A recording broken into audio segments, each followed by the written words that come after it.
They do have a timeout. Decide not to use it. Curry, way downtown. Bang! James on the drive. Anthony for three. Puts it in. Durant. You can't keep jumping that highway. Says who? Bryant for the win.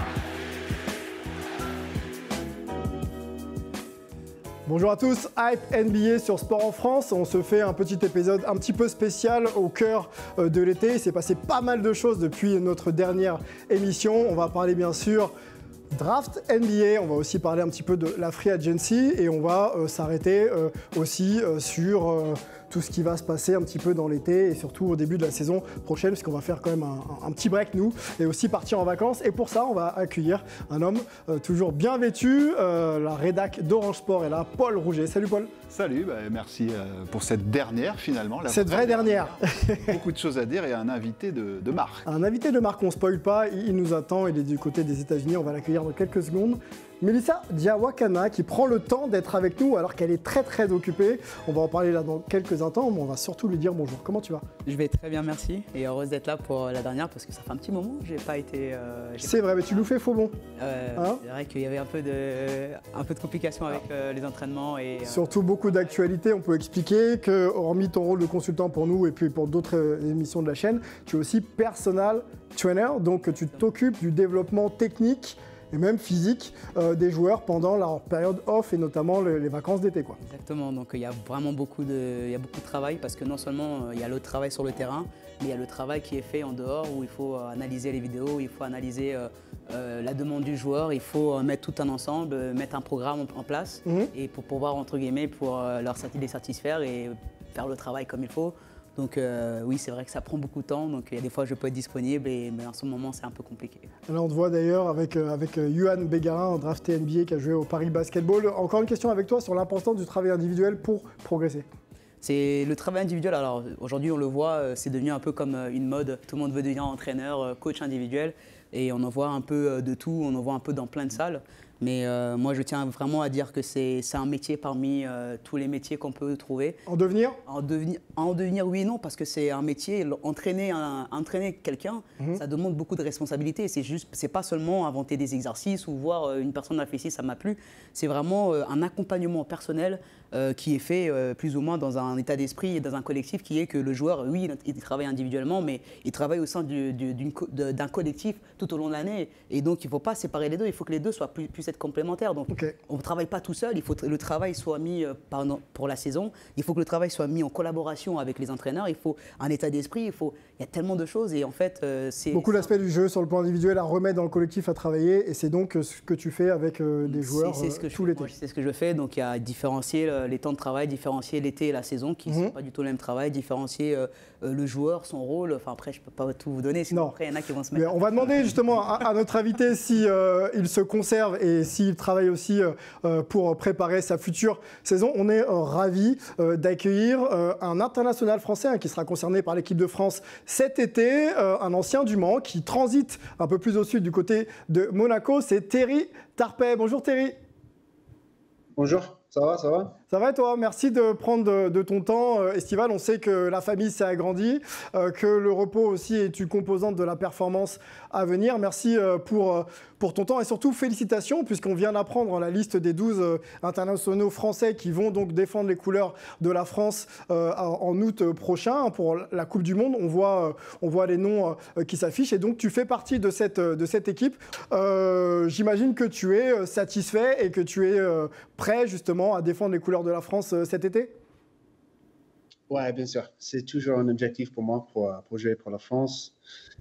Et ouais, encore cet été, ça va être encore une opportunité pour moi pour jouer, pour défendre les couleurs de la France et peut-être prendre encore une médaille. Je vais chercher pour l'or, c'est sûr. Mais ouais, j'ai hâte de revoir les gars, les nouveaux visages qui j'ai pas encore joué avec, comme les noms de NBA. Mais ouais, j'ai hâte de repartir aux France. Alors pour ceux qui te découvrent, hein, mais j'imagine que ton nom et ton visage n'est plus inconnu maintenant. Tu as évolué au Mans et là tu viens de transférer vers Monaco. Donc tu es un arrière un petit peu à tout faire, très très fort défenseur et puis capable aussi de répondre aux défis offensifs que l'on te pose. Je voudrais qu'on reste encore sur l'équipe de France. Tu étais entre guillemets arrivé sur la pointe des pieds lors de ta première campagne. Tu as su t'imposer. Est-ce que tes ambitions individuelles, si tu en avais, sont un peu différentes maintenant?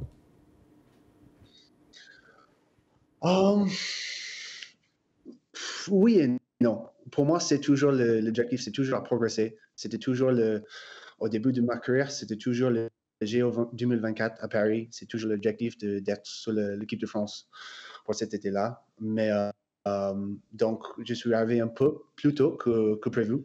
Mais pour moi, c'est une bonne chose. C'est-à-dire que le travail que j'ai fait pendant l'été et pendant la saison, ça paye, ça a commencé à payer. Et ouais, mais pour moi, cet été, ça va être pareil que l'été dernier. C'est juste jouer mon jeu, d'être le meilleur coéquipier possible. Et le visage là, le visage de médaille d'argent. Mais ouais, j'espère que je peux recréer l'été dernier, juste en mode energizer, role player, et essayer d'apporter l'équipe comme je sais comment. On vient d'apprendre il y a quelques jours, Terry, le forfait de Victor Wembanyama, donc il ne sera pas présent avec vous pour défendre les couleurs de la France. Par contre, Rudy Gobert y sera. Victor Wembanyama, la hype autour de Victor et ses progrès que tu as observés d'ailleurs tout au long de la saison. Est-ce que tu es un peu, pas déçu de son choix, ça c'est autre chose, mais déçu de toi de ne pas avoir cette opportunité d'évoluer avec un tel joueur? Oui, bien sûr, parce que comme tu avais dit, il a l'énorme hype autour de lui. Et ça va être bien d'avoir cette norme, cette hype autour de l'équipe de France, plus que normal avec lui. Mais c'est un choix difficile, je peux imaginer, pour lui, parce que c'est clair qu'il veut jouer pour la France, mais parfois tu dois prendre des décisions pour toi-même et pour ta future. Et il a fait son choix. Et moi, je pense que ouais, c'est dommage qu'il n'est pas là cet été, mais il toujours regarde dans le futur pour l'avenir. Et pour lui, cet été, c'était mieux pour rester au San Antonio et fait ton boulot avec le staff de Spurs. Et c'est ça. Une question de Paul pour toi, Terry. Oui, Terry, rebonjour.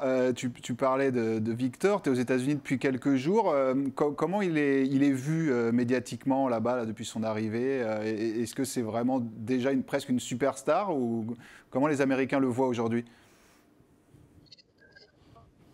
Pour lui, c'est comme tout le monde connaît son nom. Il est Wemby, le gars, il fait vraiment 2m24, je sais pas le mètre, mais il fait vraiment 7'5". Et oui, il est vraiment assez loin. Il est comme ça, ouais, c'est vrai. C'est pas une blague, il fait vraiment 7'5". Et c'est juste maintenant le nom, le hype et plein de joueurs de basket aux States disent mais vraiment il est comment sur le terrain, dehors le terrain, il est un bon gars, il a une bonne tête. Et moi je dis la même chose chaque fois. Il a un bon gamin, il a juste 19 ans, il a une bonne tête, il a un bon groupe autour de lui et je pense qu'il a un bon mindset pour prendre cette grosse opportunité pour lui.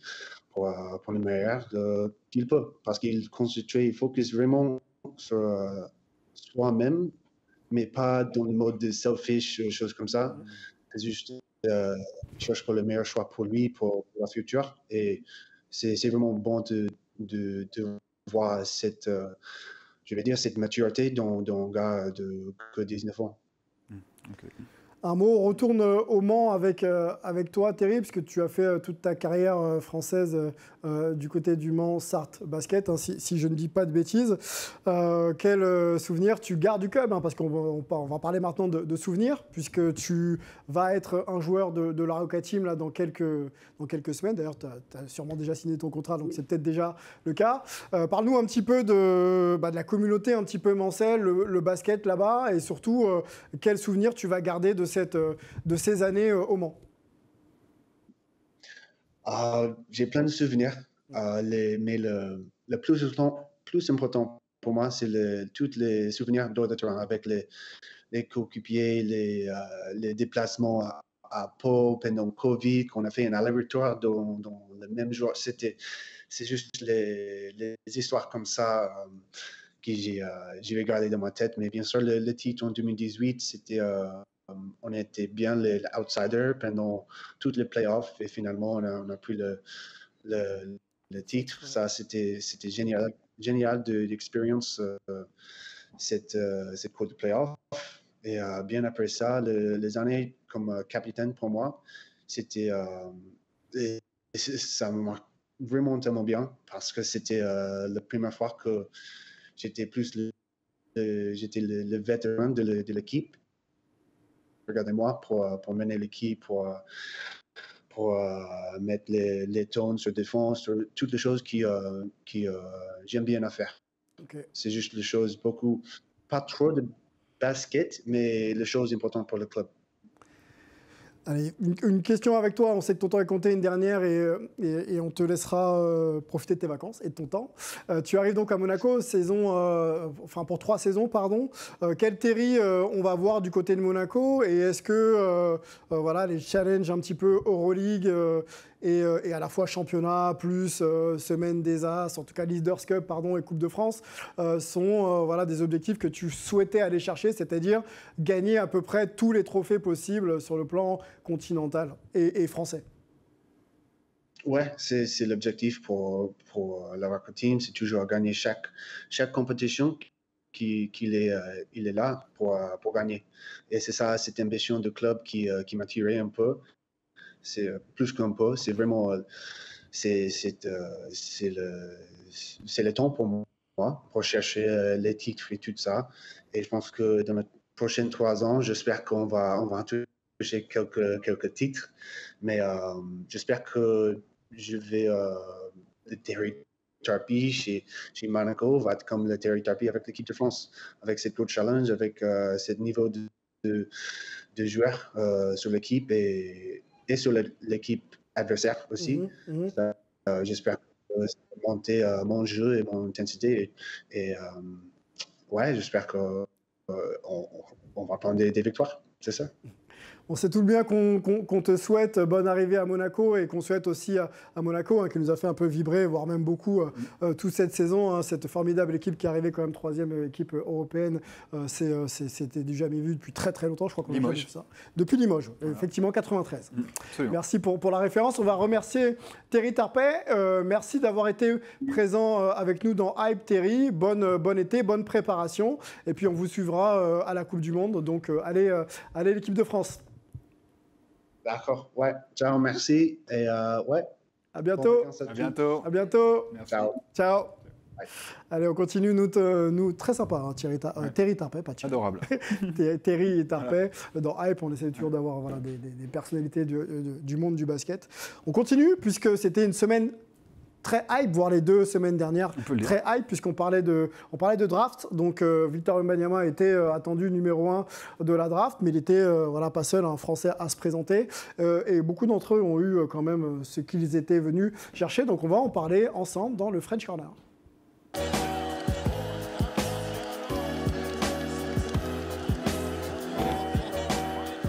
Alors, on se remet dans le contexte de cette semaine complètement folle. On vous donne déjà le factuel, ensuite on va rétro-pédaler pour se mettre un petit peu dans le contexte. 4 Français 4 nouveaux Français sont draftés en NBA. Victor Wembanyama donc, est logiquement le numéro 1 choisi par les Spurs. Il est suivi par Bilal Coulibaly, donc son ex-compère des Mets, drafté par les Pacers et immédiatement échangé au Washington Wizards. Donc 7e choix pour Bilal Coulibaly, qui était espoir Pro A il y a 2 ans.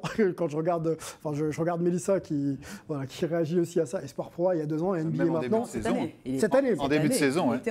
Début de saison, 7e choix de la draft, donc qui égale le record qu'avait établi donc auparavant Killian Hayes. On continue avec Ryan Rupert, le fils du regretté Thierry Rupert et le frère d'Iliana Rupert, qui donc est au 3e tour drafté par les Portland Trail Blazers, 43e choix, et Sidi Sissoko, on va en parler de Sidi Sissoko, Mélissa, 44e choix, également un Spurs. Donc voilà nos 4 Français, c'est historique à la fois dans le positionnement pour un numéro 1 et puis avoir une densité aussi bien au premier tour qu'au deuxième tour.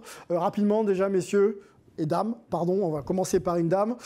Ton impression, là maintenant, on est quelques jours après la draft. Victor, Bilal, Ryan, Sidi, waouh, est-ce qu'on peut être fier, en tout cas d'eux, mais être fier d'avoir autant de représentants dans le basket français capables de se hisser à un tel niveau? Oui, bien évidemment, il faut qu'on soit fier de ça parce qu'on en a 4 qui sont sur une même année. Chose qu'on n'a jamais vue auparavant. La France n'a jamais été aussi haut et aussi brillant lors d'une draft, aussi brillant aussi sur la scène internationale. Donc on peut dire que la France aujourd'hui brille, qu'on le voit avec Monaco, qu'on le voit avec nos jeunes qui sont aujourd'hui draftés. Honnêtement, c'est une fierté. C'est une fierté de ne pas en avoir 1, 2, mais 4. Et pareil, on a l'habitude d'avoir des joueurs qui sont draftés en 2e tour, de ne pas vraiment avoir de contrat. On a pu le voir avec Joan Bégarin, on a pu le voir avec des joueurs qui sont retournés dans certains pays pour pouvoir avoir du temps de jeu, de l'expérience. Là, on en a 4 qui ont plus ou moins, aujourd'hui, on a l'impression qu'ils vont avoir vraiment du temps de jeu et un contrat garanti. Et chose qui est aussi pas habituelle. Et bien évidemment, c'est une fierté. Oui, c'est le cas d'ailleurs pour Ryan Rupert, qui, selon l'équipe du jour, va avoir son contrat garanti donc dans les prochains jours. Wow. Donc ça, c'est une très bonne nouvelle, mais même si on l'attendait, lui aussi, plus haut. Voilà, on aurait pu avoir 3 Français, voire 4 au premier tour. On espérait même Nadir Rifi, peut-être. C'est vrai que Ryan était dans la green room, donc cet espace qui est réservé aux meilleur prospect pour être appelé très tôt dans la draft. À l'entour du top 20. Voilà, il n'a pas été drafté premier tour, donc on rappelle pour ceux qui découvrent ce système, 1-30 premier tour, et ensuite on passe au 2e tour, et on est quand même appelé par le commissionneur bis, entre guillemets, pour intégrer une équipe NBA. Après, il faut se battre l'été ou après l'été pour garantir son contrat. On essaye de parler un petit peu de nos 4 Français. On commence par Sidi Sissoko et Mélissa Diabakana. J'ai suivi un peu tes réseaux. J'ai vu que tu voulais qu'on parle de Sidi parce que Sidi n'était pas mis, on va dire, à hauteur de ce qu'il peut prouver sur le terrain. Oui, effectivement, parce que ce qui m'a étonné, c'est c'est un gamin qui n'a pas forcément évolué chez nous en France. Il n'est pas JFL, c'est pas un joueur formé localement en France, mais c'est quand même un joueur français. C'est quand même un joueur qu'on a eu sur le sol français. C'est un joueur qui est parti se former en Espagne, mais qu'il soit en Espagne, en Slovaquie ou en Turquie, j'ai envie de dire, il représente la France partout où il va. Il porte la nationalité française. Et donc, Sidi, je te coupe, excuse-moi, qui était donc membre de la G-League Ignite. Ignite, exactement. Il a fait partie de ce projet avec les jeunes qu'on veut mettre, les jeunes prospects, plus des vétérans. On a créé une équipe justement pour pouvoir mettre une exposition, mais c'était aussi un choix pour pouvoir aussi s'acclimater déjà au jeu américain, parce qu'il y a quand même une grande différence entre le jeu européen et le jeu américain. Donc le choix, le pari de la famille et des agents qui est d'y aller, de mettre déjà un pied dedans, de voir comment ça se passe, de se mettre dans le mood. Chose qui devait être payant. Moi, je suis un peu plus ou moins... je ne suis pas déçu, un peu surprise de son numéro de draft, mais pas vraiment, j'ai envie de dire, entre guillemets, il y a une déception, mais qui n'est pas entière, parce qu'au final, on sait que Jokic a été drafté à la 40e position. Oui. Aujourd'hui, ça ne définit pas forcément ton parcours derrière. Donc c'est ça qui est bien aussi. Ce n'est pas parce que tu es numéro 1 ou numéro 2 que forcément tu auras une... Est-ce que ça ne te met pas quand même dans les meilleures dispositions ? Aujourd'hui, oui, parce que il y a une pression sans avoir moins une pression, parce que tout ne repose pas sur toi. On n'attend pas forcément que tu puisses être le joueur qui va changer les choses, et justement, ça te donne la possibilité de continuer à travailler, de continuer à plus ou moins te développer. Et après, c'est la destinée de chacun. Et donc, je suis juste fier de tous ces gars-là. Et encore plus de Sidi parce qu'on a travaillé ensemble. Donc, mais je trouvais, pas parce qu'on a travaillé ensemble qu'il fallait l'exposer, mais je trouvais que c'était dommage. On parlait que de 3 joueurs. On voyait sur les réseaux des médias, que ce soit sur l'équipe, que ce soit plein de... On voyait que 3 joueurs. On voyait Victor en premier, on voyait Ryan en deuxième et on voyait Koulibaly en troisième. Et je me dis, mais attendez, il y a 4 Français. Et c'est pas une question d'agent, il travaille avec telle agence, il travaille... Non, là, c'est la nation française. C'est pour nous tous. Sidi, il est pour tout le monde. Comme Ryan, il est pour tout le monde. Comme tous, en fait. Donc, on doit en être fiers et on doit les exposer tous les 4 parce que c'est pour nous. Sur le traitement médiatique, la hype de Victor, on ne pouvait pas passer à côté. Il a joué là toute l'année à côté. Voilà. Bilal Koulibaly qui monte en flèche, qu'on découvre. C'est vrai que Sidi, tu parles d'Espagne, tu parles d'US, donc c'est un peu loin en fait. J'ai l'impression quand même pour avoir un traitement juste. Peu de gens finalement le connaissent en France, comme il a été formé à Vitoria. Après, l'an dernier en G-League Ignite, peu de gens suivent la G-League, cette équipe-là où il y avait Scoot Anderson néanmoins, un fort joueur drafté par les Blazers. Tout à fait. Donc je pense qu'il a eu moins d'exposition médiatique, mais il a quand même déjà un petit nom aux États-Unis parce qu'ils ont pu le voir pendant une saison. Et il s'est mis les fans dans la poche dès sa première conférence de presse parce qu'il a dit qu'il n'aimait pas Dallas. Alors là, à San Antonio, ils ont adoré. Et puis en plus, il parle super bien espagnol, ce qui peut aider dans le sud du Texas. Ouais. Donc voilà, il dit qu'il veut se focaliser vraiment uniquement sur la défense, principalement. Donc ça, c'est un discours qui passe bien là-bas, mais qui est un peu le point commun de beaucoup de joueurs français. On a l'impression, Rupert aussi un peu dans le même style, c'est-à-dire d'abord un fort joueur défensif et qui va devoir développer son jeu offensif. Après, de toute façon, je pense qu'il faut être stratégique. Si on va en NBA en se disant on va être... où on est en défense, qu'on en attaque. C'est ça la NBA, c'est pas on vous demandera pas de tout faire. On prend des positions, on prend des joueurs qui vont faire certaines choses et d'autres non.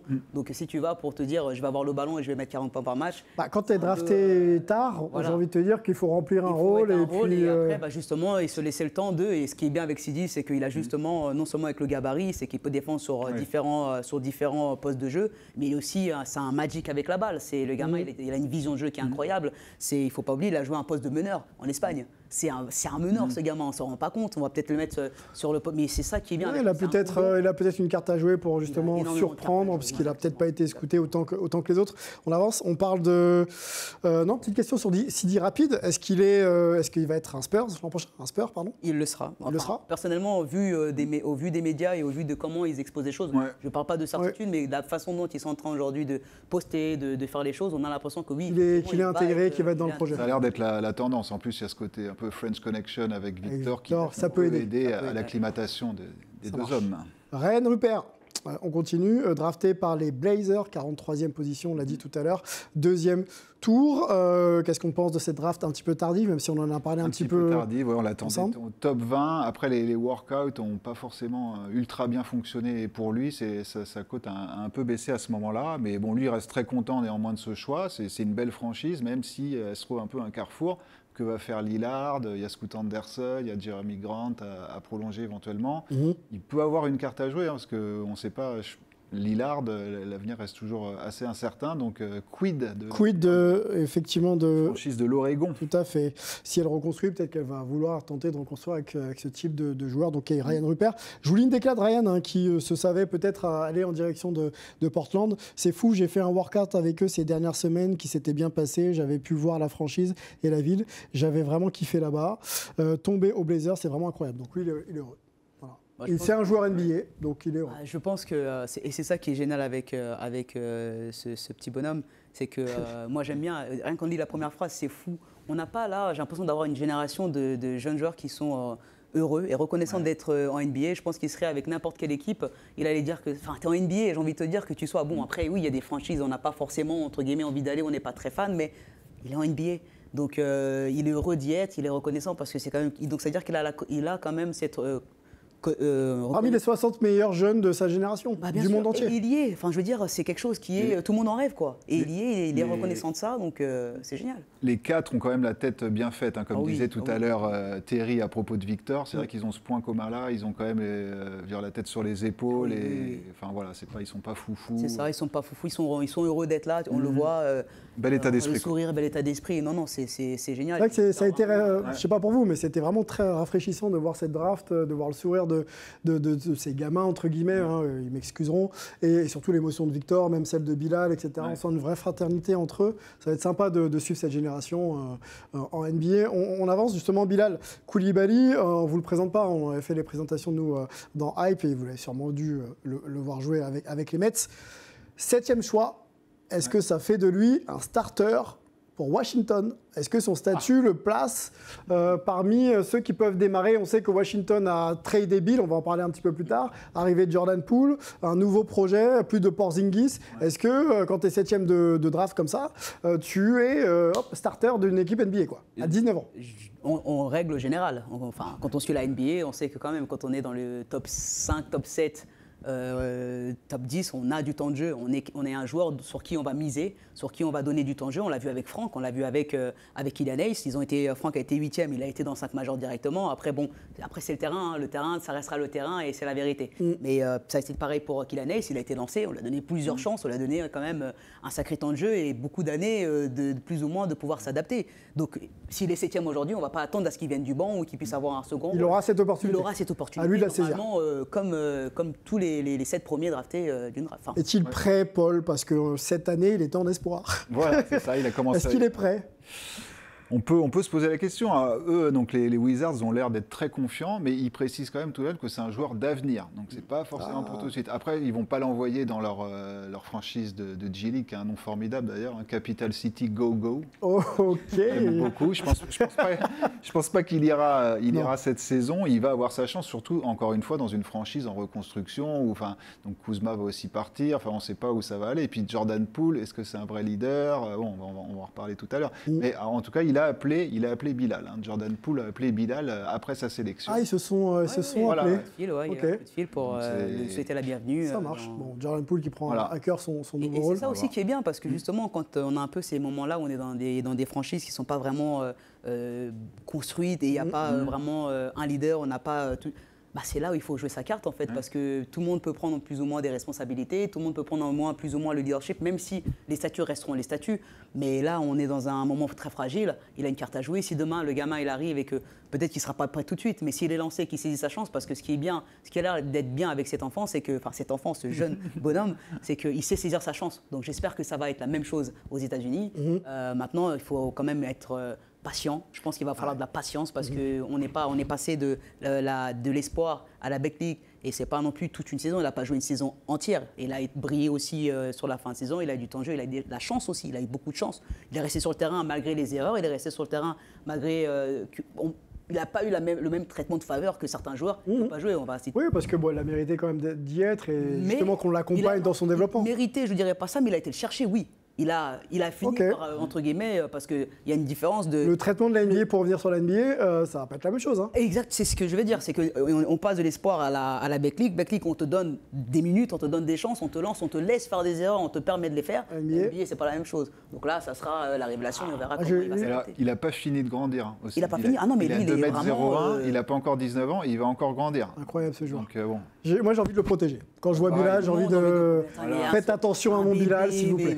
C'est un de nos chouchous ici, on peut le dire. Mais bien sûr. Ouais, on aime bien. On l'aime bien, Bilal. Franchement, allez, courage, ça va le faire. On va te suivre, Bilal Coulibaly. On avance. Et dernier gros dossier de cette draft, Victor Wembanyama. Qui ça? Numéro 1, Victor. Apparemment, un jeune homme de 2,24 m qui shoot n'importe comment, mais ça rentre. Victor Wembanyama, donc numéro 1 de la draft, accueilli en rockstar à New York. On l'a vu sur les rues de Rocker Park. On l'a vu aussi du côté du New York Yankee Stadium avec un first speech d'anthologie. Voilà, vous voyez les images là. Donc Victor et la hype des États-Unis. Ça fonctionne. Drafté numéro 1, ça vous le savez. Il est arrivé sur le tarmac justement de San Antonio en guest star et accueilli aussi du côté du Riverwalk de San Antonio en guest. On se posait nous la question de savoir si on n'en faisait pas trop pour Victor. Alors, je vous pose la question, maintenant qu'on a vu un peu l'accueil que réservent les Américains, est-ce qu'on n'a pas un peu trop boudé notre homme, nous, en France là? Alors nous, c'est très français de dire ça et de vouloir dire qu'on en fait trop et que c'est too much et qu'il faut attendre, etc. honnêtement, mais moi j'adore ce qui est en train de se passer. Le gamin, il a juste des énormes bip. Non mais il dégage une surconfiance en lui, il dégage une sérénité, il dégage, c'est une star ce gamin. Non même il est superstar dans son attitude et pourtant il est humble, il est simple, il reste lui-même. Ce qu'on voit là aujourd'hui à la télé avec les médias, etc. C'est ce qu'on a vu toute l'année. Il est aimé, t'as envie de l'aimer, il a une bonne tête, il passe bien. Et en fait, moi j'adore cette mentalité-là parce qu'en fait, il reste lui-même.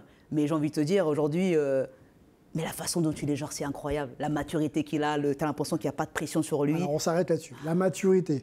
On l'a vu toute cette semaine, vous l'avez observé. Hein. Moi, en tout cas, je l'ai observé. Il est arrivé sur le sol américain. Tout était timé. La journée, il y avait 75 événements à l'heure. Il fallait être là, là, là. On était attendu là, etc. Interview ici. Pas une faute de communication en anglais. Ouais. Parfait, un homme dynamique, heureux, souriant, capable de signer des autographes. Il est prêt. Ouais. Il est vraiment prêt à... Il n'est pas prêt, il était prêt. Il était prêt. Toujours été prêt. Born ready. Ok, donc ça, les attentes médiatiques, ok. Ouais. A-t-il les épaules pour répondre à ce que tout le monde attend, en tout cas au niveau des Spurs, sur le terrain, Paul? Alors, il y en a qui l'attendent comme le meilleur joueur de l'histoire tout de suite. Bon, peut-être falloir être un petit peu patient, parce qu'il y a déjà des premières moqueries parce qu'il a fait quelques shoots à l'entraînement, il a dû faire un 1 sur 6, et là il est en train de se faire casser du sucre sur le dos, sur les médias. Donc bon, voilà. Ouais. Donc de toute façon, ça va être comme ça. Hein. C'est dès qu'il fera une erreur, ça va lui être reproché. Maintenant, il a jamais été autant exposé. Donc là, il est conscient de tout ça. Donc dans la tête, j'ai aucun souci.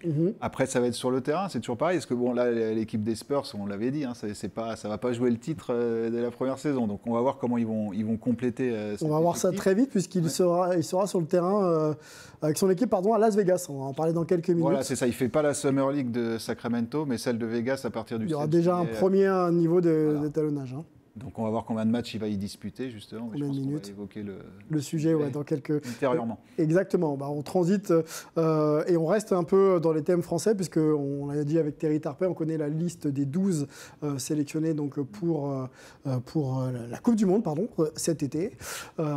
Si la liste peut s'afficher en régie, on vous la montre de nouveau, mais on va s'arrêter sur plusieurs cas absents de cette liste ou présents. Le cas de Tom Hurtel, on en a parlé un petit peu ensemble. Pas dans la liste. Donc a priori, comme Thomas n'a pas changé de situation et que la fédération n'a pas non plus changé de position, Thomas Hurtel, pas dans la liste là, cet été. Et éventuellement, s'il ne change pas de club, les Jeux Olympiques, ça va être compliqué, on est bien d'accord. Et je trouve, moi j'ai toujours trouvé dommage et je ne changerai pas mon opinion par rapport à ça. Le sport, c'est politique, il y a de la politique, mais je pense qu'il doit y avoir des limites dans ce qui est... Aujourd'hui, je trouve que la France, on se tire nous-mêmes une balle dans le pied tout seul, que ça soit chez les femmes ou comme ça soit chez les hommes. Pourquoi est-ce qu'on rentre là-dedans? Pourquoi est-ce qu'on veut interdire un joueur d'aller, alors qu'aujourd'hui on voit la situation qui est plus ou moins pas la même. On parle plus de la guerre, forcément tous les jours à la télé.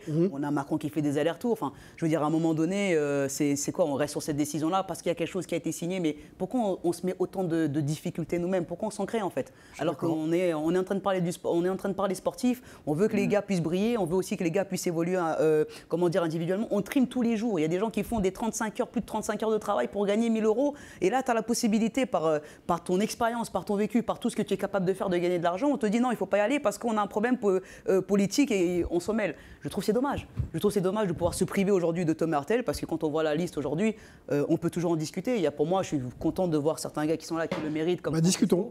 Et Sylvain Francisco, super heureuse de sa sélection, comme tous les gars d'ailleurs. Mais je vais dire aujourd'hui, sur le poste de meneur, Justement, je te reprends tout de suite, mais de métier, si on considère que Nando a été un peu formé meneur quelque part.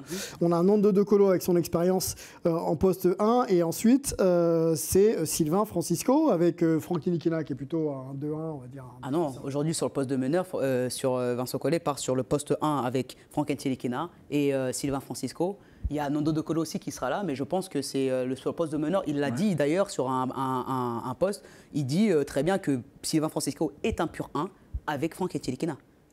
C'est ce qu'il dit. Donc sur le poste 1... ça va dépendre des adversaires aussi, je pense. Si vous privilégiez l'attaque ou la défense. Après, tu peux les aligner. Je pense que ces trois joueurs-là, il y en a au moins 2 qui peuvent toujours jouer ensemble en même temps. Mais je veux dire, si on met Sylvain, moi personnellement, je dirais que tous le méritent et on est tous contents. Mais si on parle de l'équipe nationale et qu'on parle du fait que ça soit quand même une récompense, on va aussi récompenser les joueurs qui ont quand même joué toute l'année. On va récompenser les joueurs qui sont quand même... ont une certaine fraîcheur, qui sortent d'une compétition. Et là, Après, c'est un peu ambigu. Restons sur ce thème-là, c'est très intéressant, puisque le sélectionneur national quand même souhaite faire quart de finale. Et quand tu sors des JO et que tu es quand même finaliste aux JO, j'imagine que tu reviens avec des ambitions. Et pour pouvoir justement satisfaire à tes objectifs, il faut aligner les joueurs qui ont déjà fait les campagnes ou qui ont un niveau international un petit peu avéré. Pour moi, Nando, même s'il y a 2 meneurs de formation, peut quand même plus que dépanner à la main, ne serait-ce que pour un petit peu installer le projet de jeu collectif de Vincent Collet qui connaît bien, et ensuite, derrière, éventuellement, mettre un peu les autres petit à petit, les mettre en confiance et les lancer. Je ne sais pas ce que tu en penses. Oui, mais surtout qu'il apporte beaucoup de création, Sylvain Francisco, ce qui manquait en l'absence d'Hurtel, et parce qu'on le compare à Albici, parce que Albici n'est pas là, malgré tout ce qu'il a fait, hein, mais je veux dire, Francisco, à ce côté-là, vraiment puncher, créateur, qui nous manquait en sortie de banc. Donc, a priori, il serait plutôt en sortie de banc, je le vois. Bien sûr, je pense, non, je le vois. Enfin, je pense pas en tout cas. Après, même si s'il l'était, ça dérangerait personne. Mais je pense réellement qu'aujourd'hui, il faut se dire, oui, de partir avec ceux avec qui on a fait l'argent, mais c'est surtout aussi la réflexion de se dire qu'est-ce qui nous a manqué. Et ça, c'est très important parce qu'on a toujours ce rôle-là de se dire que l'équipe de France, elle est par rapport à la défense. Donc oui, on gagne les matchs en défense, mais il n'y a pas que ça. On joue comment, toi qui es coach? Il faut faire 5 de départ. Il faut 5 de départ. Le 5 de départ, honnêtement, c'est très compliqué parce que moi, dans mon 5, je vais mettre Nando parce que Nando, tu ne peux pas te passer de Nando. Nando, il doit être ton meneur. Moi, je te réponds. Nando en 1, Evan en 2, Nico en 3. Qu'est-ce que j'ai d'autre? En 5, c'est Rudy Gobert. Et en 4, je vais te mettre Gershon. Je suis d'accord avec ton 5 majeur. Je suis entièrement d'accord avec ton 5 majeur. Et surtout, après, on a aussi le cas d'Evan, qui n'a pas joué de la saison. C'est une question que je voulais qu'on se pose aussi. Ouais. Alors, le cas d'Evan, qui est, on pourrait se dire, oui, il n'a pas joué de la saison, alors est-ce qu'il faut le prendre? C'est différent. Evan, si tu prends les années qu'il a données en équipe de France, tu vois tout ce qu'il a quand même apporté. Tu ne vas pas le juger sur, il n'a pas joué cette année, il n'y va pas. Tu vas plutôt le juger sur ce que le gars il est capable d'apporter, l'amour du maillot qu'il a toujours fait, l'engagement qu'il a auprès, il aime la France, il transpire la France, Evan il aime. Donc si tu lui prives de ça, je pense que c'est nous priver nous-mêmes de beaucoup de choses et on ne va pas le juger sur la dernière sélection qu'il a faite, tu vas le juger sur tout ce qu'il a apporté et il est pour moi essentiel, en tout cas pour celle-là. Un mot sur les absents, Andrew Albici quand même, on était habitué à le voir. Qui était en plus capitaine lors des fenêtres internationales, donc ça va être un coup dur pour lui, mais réaction comme on le connaît, extrêmement classe. Oui, j'ai tout donné. Ouais, franchement, bravo à lui. Fabien Causeur, jamais en équipe de France. L'an dernier, il y avait eu des discussions pour qu'il revienne pour l'Euro, mais il y a toujours eu parfois des soucis de blessure, où il était barré par De Colo et Fournier. Enfin, depuis 2015, ça s'est jamais bien goupillé. Là, il arrive sur les 36 ans. Alors bien sûr que ça serait très bien d'avoir un joueur comme lui dans l'effectif, mais est-ce qu'à 36 ans, on peut le réintégrer comme ça dans un an des JO? Est-ce qu'à 36 ans, on peut le réintégrer? Est-ce qu'à 36 ans, il sort de quelle saison quand même? Dites-moi. Bien sûr, non, mais champion d'Europe. On s'inscrit dans un projet collectif. S'il n'est pas inscrit, c'est difficile. Mais quand vous parlez de collectif, c'est ce que je dis. À un moment donné, c'est quand même des joueurs qui sont à un certain niveau. Vous allez me dire qu'ils ne vont pas réussir à s'intégrer. Ils peuvent s'adapter. Bien sûr. Ils peuvent quand même apporter des choses. Bien on n'est pas en train de parler on parle d'une sélection, justement. Le but, c'est pas forcément se dire on part toujours avec les mêmes pendant 15 ans. Si on peut le faire, oui. Les Espagnols, ils l'ont fait. Ils jouent avec des joueurs qu'on pourrait appeler plus ou moins vétérans, mais c'est pas eux qui nous battent chaque année. Si, en tout cas, on n'espère pas cette année. Dire qu'il a 35 ans, il ne peut pas jouer en équipe nationale. Non, mais c'est pas ça. Ils jouent ensemble depuis pas mal d'années. Il faut qu'on avance. Le plus grand des absents est Victor Wembanyama. On a 2 déclarations de Victor un peu contradictoires.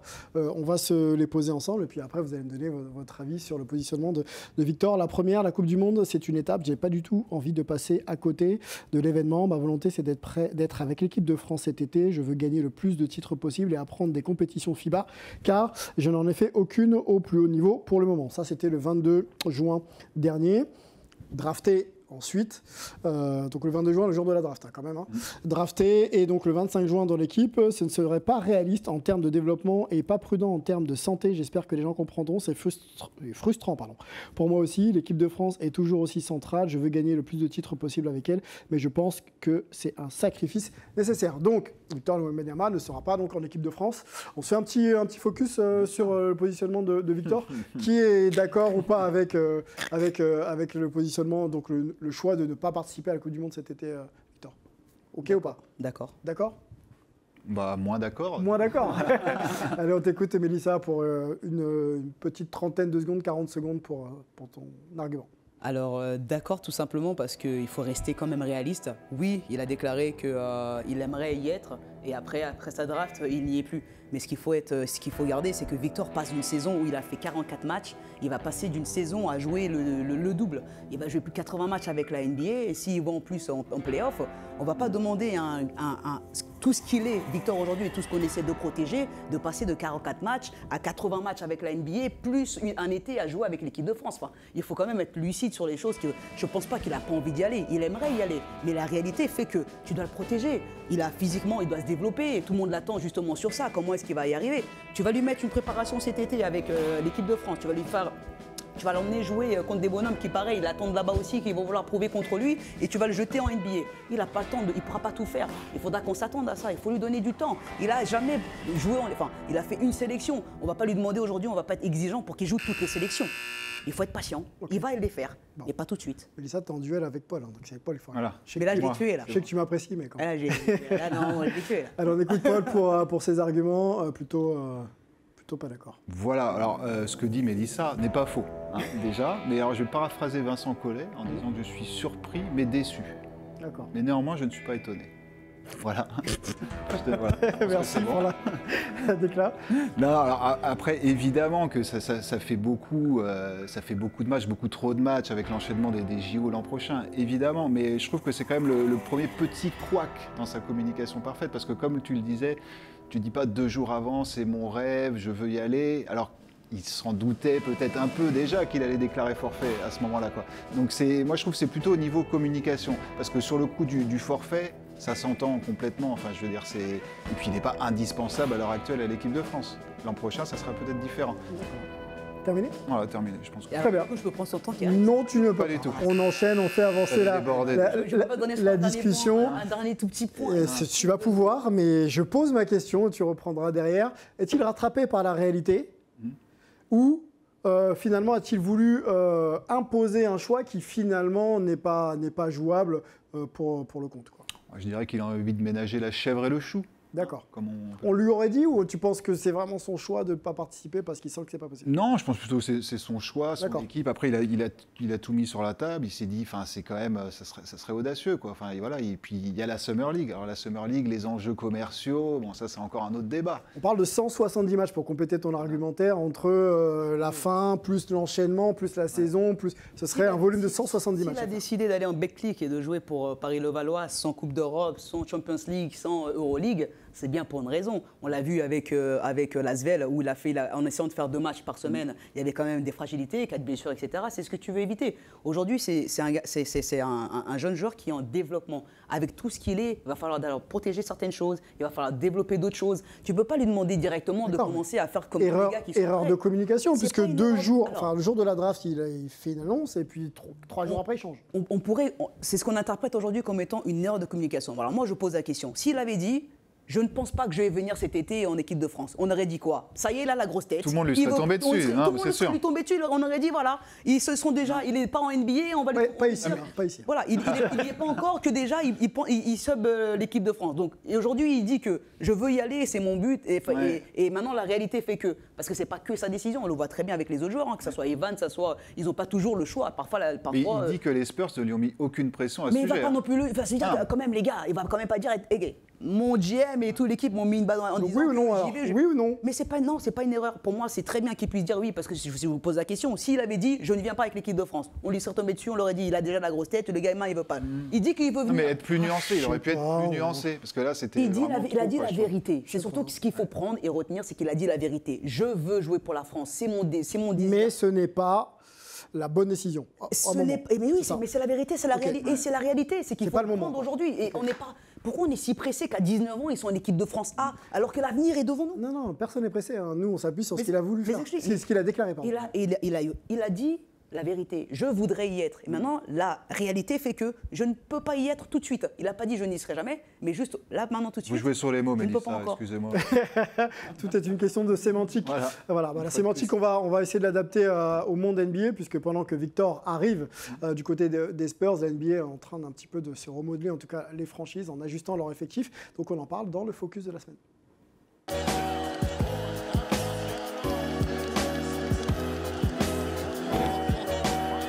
Allez, quelques minutes pour parler de ce qu'on appelle les trades, donc les échanges en NBA, hein, en marge de la draft, un petit peu avant, pendant, voire après. Les équipes peuvent être... les joueurs peuvent être échangés comme ça, sur un coup de fil, sur une volonté d'un général manager. Et c'est le cas pour 5 d'entre eux. On va vous les présenter très très rapidement. Et puis on va se poser la question de savoir si ça change quelque chose pour leur franchise et les joueurs. Kristaps Porzingis arrive du côté des Celtics de Boston. Il était encore un Wizard de Washington. Chris Paul des Suns aux Warriors, ça on va peut-être s'arrêter vraiment dessus ensemble. Bradley Beal, donc également à Washington, arrive aux Suns. Jordan Poole, également, qui fait le chemin pour Washington en provenance des Warriors de Golden State, San Francisco. Et Marcus Smart, qui voulait finir sa carrière du côté de Boston, ce sera peut-être du côté de Memphis avec Ja Morant. Parmi ces 5 noms, quel move vous surprend le plus? Quel joueur aura le plus d'impact sur sa franchise? On se fait un petit fourre-tout ensemble, mais je voudrais surtout qu'on s'arrête sur 2 profils, Chris Paul et peut-être Bradley Beal, et un petit mot sur Jordan Poole après. Chris Paul qui arrive aux Warriors. Déjà, avant même de parler de ça, moi je trouve qu'il y a eu un peu un manque de respect vis-à-vis du joueur qui est Chris Paul, c'est-à-dire que d'apprendre comme ça, je pense qu'il était dans un avion et pour rejoindre sa famille, d'apprendre que tu es tradé. Je pense que oui, le système il est ce qu'il est. Mais je pense quand même qu'il y a des joueurs qui ont impacté le basket et Chris Paul en fait partie de ces joueurs qu'on va garder, qui va marquer l'histoire, qui sera un Hall of Fame. Taquin comme je suis, il n'y a pas de titre NBA, il n'y a pas mais il n'a peut-être pas un titre NBA, il y en aura beaucoup qui n'auront pas de titre, mais c'est tout ce qui lui manque par rapport à ce qu'il a apporté dans le basket. Ok, donc on aurait mérité de respecter un peu plus Chris Paul. Ça, c'était son premier transfert, c'est celui à Washington où il n'était pas au courant. Après, je crois qu'il était au courant pour celui de Washington. Rappelons qu'effectivement, il est échangé des Suns à Washington. Contre Jordan Poole d'ailleurs. C'est dans la manière dont c'était fait, moi j'étais un peu déçu parce que je pense que même si c'est la NBA, on peut quand même respecter quand même le joueur que c'est. Alors sur son arrivée maintenant. Mais sur son arrivée, par contre. Peut-il aider les Warriors à redevenir l'équipe qu'ils ont toujours été? Est-ce que ça peut fitter? Ce qui dérange un petit peu, c'est aujourd'hui on a quand même un meneur qui est Stephen Curry, qui a quand même s'il joue off-ball, donc c'est ça qui est bien avec Steph, c'est qu'il n'a pas forcément toujours la balle dans les mains, mais tout est créé autour de lui pour justement qu'il se retrouve avec la balle dans la main pour faire la différence, comparé à Chris Paul qui lui a besoin de la balle et qui a la balle et qui est un créateur. Donc je me dis, comment est-ce que ça va marcher? Il va garder la balle, il est capable de... Et en fait, je me demande, est-ce que ça va vraiment fit? Réponse de Steve Kerr, et je te donne la main, Paul, peut-être que tu pourras continuer. Pour ceux qui ont observé les Warriors en play-off, Steph était très très créateur, Stephen Curry, donc jouait beaucoup les pick and roll et donc pouvait plus non plus finir, avoir son adresse au tir, etc. Et peut-être que Chris Paul peut venir aider justement à cette création pour soulager un peu les 2 splash et être en mesure de distribuer la balle dans de bonnes conditions. Donc c'est peut-être aussi un peu l'évolution du jeu des Warriors qu'on va voir. Hein. Ils vont peut-être plus jouer comme ils ont joué ils vont être obligés d'évoluer parce que là, c'est complètement antinomique. Le transfert, quand tu dis, Chris Paul, c'est le meneur qui ralentit le plus le jeu en fonction de ses équipes. Alors que les Warriors, c'est ceux qui vont toujours le plus vite, là, même la saison dernière. Donc il va falloir que quelqu'un s'adapte. Et en plus, lui, il n'a jamais été remplaçant en 1200 matchs. Il n'a jamais été sur le banc. Il serait annoncé starter, à voir, il y a encore des moves à venir, mais pour l'instant, il démarrerait. Donc j'avoue que j'ai du mal à voir comment ça va fonctionner, mais après il est tellement intelligent, il a tellement un QI basket énorme qu'il va s'adapter. Avec Curry, on dit qu'ils s'entendent pas, mais en fait ils ont une histoire commune en Caroline du Nord. Enfin voilà, je pense que ça va s'arranger. Mais de là à dire qu'ils sont prétendants au titre, c'est un pas que je ne franchirai pas. Ok, bon lui est heureux en tout cas. Ce qui sera compliqué, c'est que de se dire si on prend les années, les 3 dernières années de Chris Paul, moi ce qui m'inquiète, c'est non pas la saison, mais quand les playoffs vont arriver, parce qu'on l'a surtout à chaque fois manqué en playoffs. Il se blesse toujours à un moment qui est très crucial pour une équipe et parfois, pas parfois, mais en général, ça change tout. Donc sa présence, elle est importante, mais son absence est un réel impact. Donc je me dis, oui, si c'est toute la saison, ça se passe bien, mais et qui se pète à la fin. Quasiment 38 ans. Il y aura 39 ans en playoff. Voilà, 39 ans en playoff, 15 points quand même la saison dernière à 48% au tir, quasiment 9-5 passes et 4,4 rebonds pour Chris Paul. On avance. Un deuxième nom qu'on peut évoquer, voilà les stats de Chris Paul qui s'affiche. On va évoquer son alter ego, le partant, Jordan Poole. l'altercation avec Draymond Green, la saison un petit peu en demi-teinte, les playoffs ratés, et un gros contrat aussi qui avait été signé donc la saison dernière, qui commençait cette année, un contrat, je crois, à 140 millions sur 4 ans, qui plombait un peu les finances des Warriors. Nouveau GM en la personne de Mike Dunleavy Jr. Il fallait faire des choix, et c'est Jordan Poole qui en fait les frais. Qu'est-ce qu'on pense de ce choix, Mélissa, hein, ça devait inspirer le nouveau projet Warriors, et ça ne le sera jamais. Non, je pense pas. Je pense que c'était un très bon choix. Je pense qu'au vu de la saison, non, c'est un bon choix parce que tu veux quand même garder. Il faut pas être fou. Tu vois pas. C'est un joueur qui vient d'arriver. Et là, tu as quand même, on appelle ce qu'on appelle la dynastie. Tu as quand même des joueurs qui ont joué pendant un certain temps ensemble. C'est des joueurs qui ont gagné ensemble. Je pense que c'est pas le nouveau venu que tu vas garder pour sacrifier entre guillemets un collectif, quelque chose de très solide qu'on a bâti pendant des années. Aujourd'hui, pour moi, c'était le choix qu'il fallait faire. On a vu que la saison que les Golden ont fait, c'est aussi ça a été impacté par cette altercation entre Draymond Green. Est-ce qu'il est responsable? On n'était pas là. On ne sait pas ce qui s'est passé. On sait pas. Mais est-ce que le choix de dire, OK, on va lire la déclat et tu continues, la déclat de Steve Kerr. Je ne peux pas être plus direct que ça. Il n'y a rien à cacher. L'incident entre Draymond et Jordan en début de saison a joué un rôle là-dedans. C'est difficile d'imaginer que ça n'a pas d'impact sur l'équipe. Le là-dedans, c'était sur la saison globale des Warriors. Est-ce que du coup, ça a une incidence sur, allez, on te trade et puis on fait autre chose? Clairement. Clairement, mais tu t'es obligé. Il faut faire des choix. C'est où tu vas protéger ce que tu as construit, comme je l'ai dit, depuis longtemps et sur quoi tu peux te baser et avoir confiance, que de te dire que tu vas tout sacrifier pour un nouveau venu qu'on peut le voir aussi par rapport à ses performances. C'était top. Et quand il y a eu cette altercation, on a vu ses performances aussi descendre. On a vu en play-off, il s'est complètement raté. Enfin, je veux dire, tu fais quoi? Tu gardes, tu sacrifies un de tes mecs sur qui tu as pu compter pendant des années et tu laisses...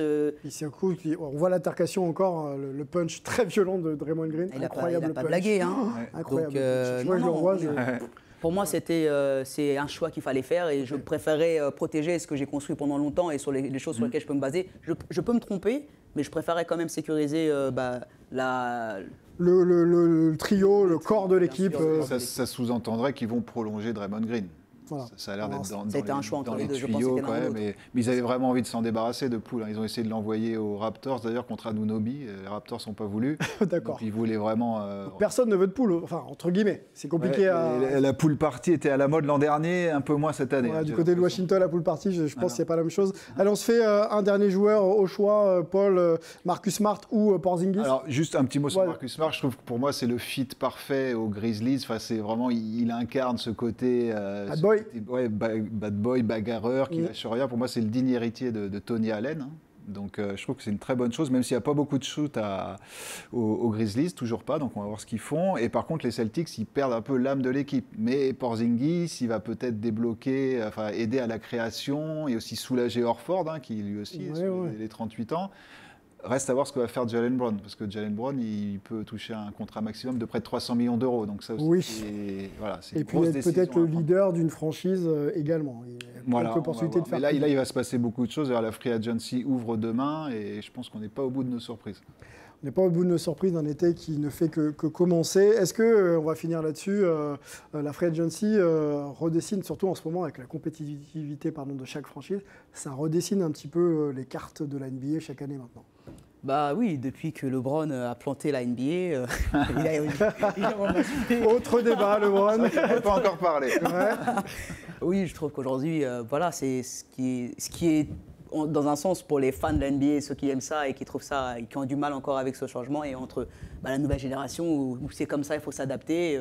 Ça ouvre des portes, et puis on le voit aussi avec Bradley, hein, parce qu'on n'en parle pas, mais Bradley Beal avec les Suns, mais ça va être incroyable d'avoir un KD, d'avoir un Bradley. Après, il faut voir comment ça va fit. Il n'y a personne derrière. Qu'un seul ballon. C'est ça aussi qui va être difficile, mais si ça fonctionne, mais c'est très dangereux la ligne qui va être présentée. Le souci des Suns aussi, c'est qu'avec les trois, on n'a pas les chiffres, mais je crois que la masse salariale de la franchise explose. D'ailleurs, ils ont DeAndre Ayton, il faut voir ce qu'ils vont faire de DeAndre Ayton. Il faut trouver des joueurs après pour accompagner ces quatre-là. Ils sont blessés souvent. Bradley Beal n'a pas fait de saison complète. C'est vrai, donc c'est pour ça, en fait, oui, ça va changer. L'image, de toute façon, d'une équipe, elle peut changer d'une minute à l'autre, parce que là, on en parle maintenant, mais c'est tout au long de la saison qu'on voit des trades au final. On Exactement. voit des moments, bon, enfin, il y a un certain Bon, temps. après, il y a des moments, timing, voilà, exactement, des on moments peut le dédiés faire. pour ça. Il y a des hand-off windows, excusez-moi. End of window, pardon. C'est les fins de porte. Les fins de porte. Ok, merci beaucoup. D'arriver à un trade. Mais oui, aujourd'hui, l'équipe, elle peut complètement changer entre maintenant et la fin de la saison, enfin, juste avant les playoffs. Une équipe, elle peut basculer, changer de visage. On l'a vu avec les Lakers, qui étaient quasiment qui n'étaient pas du tout promus aux playoffs, avec un seul changement en mettant Westbrook aux Clippers et récupérer de Ice in ma veine. Bah, voilà, ça donnait des playoffs. Voilà. Pas été suffisant pour aller au suffisant, titre, mais bon, on ne relance pas. Finale de conférence, néanmoins. Exactement. Bon, en tout cas, nous, notre équipe ne va pas changer. On va surtout la conserver. On va surtout remercier l'ensemble de l'équipe. C'est cette fois-ci notre vraie dernière émission de la saison. On va remercier donc Mélissa d'avoir pris du temps. Merci à vous. On va penser aussi à Antoine, Melvin, Angelo, Fred et Paul qui est là aussi avec nous, qui sera là sur les prochaines émissions à la rentrée. On va remercier Lucien Géant qui travaille très très dur pour nous fournir une émission de qualité et toute la régie présente également pour nous accompagner. Merci à tous, bon été, bonne hype NBA. On se retrouve à la rentrée. Ciao. Ciao.